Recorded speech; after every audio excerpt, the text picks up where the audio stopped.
340, 320. Ang laki na ng tinaas. Nahihirapan na yung mga customer bumili. Pati rin ang mga tindera, nahihirapan na rin magtinda. Dahil sa mahal, hindi na kaya yung ibang mga mamimili, hindi na kaya presyo.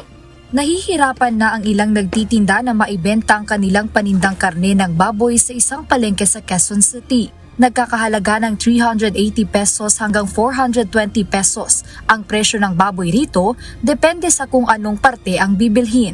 Ayon kay Morty na nagbebenta ng baboy, malaki ang itinaas ng presyo nito kumpara sa kuha nila noong nakaraang taon. Dahil aniya mataas rin ang bigay sa kanila ng supplier, ay napipilitan din siyang itaas ang bentahan nito para hindi siya malugi. Ngunit hindi gaya dati na 3 hanggang 5 buong baboy ang kanilang naibebenta kada araw, ngayon isa na lang at hirap pa aniya itong maubos sa maghapon.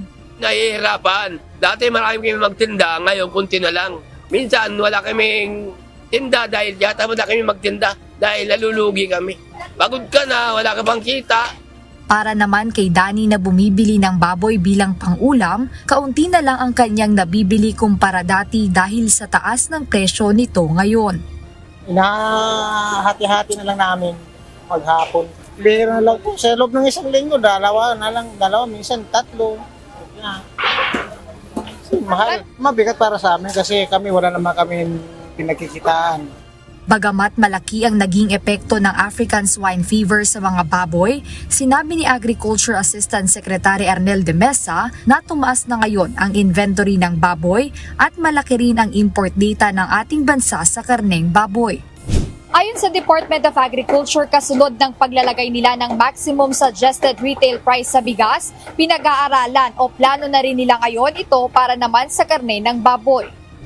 Actually, yan ang susunod na tututukan ni Secretary. Nakita niya talaga na halimbawa, yung farm gate price ng baboy nasa 200 to 220. Ang patong dyan, normally 100, 120. Dapat ang presyo ng baboy sa palengke, maximum 350. But we're seeing 400 to 450 na kilo. So medyo talagang sabihin natin, merong quote-unquote pang-abuso rin sa presyo sa pamilihan ng karne baboy.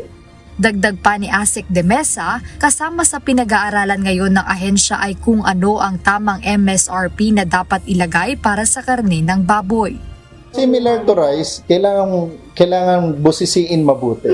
Kasi hindi mo pwedeng sabihin ito lang, dito lang na player. You have to look saan yun, sino-sino sila at saan nanggagaling yung sobrang pagtaas. Ang isa rin posibleng reason dyan, kagaya rin sa bigas, baka sobrang dami rin nang nag-handle mula doon sa buhay na baboy hanggang sa maging karne yan. Baka ang dami ring patong-patong, palipat-lipat yung layers na Magiging malaking tulong naman ang paglalagay ng MSRP sa mga nagbebenta ng baboy dahil pabor sa kanila maging sa kanilang mga customer kung mapabababa ang presyo nito.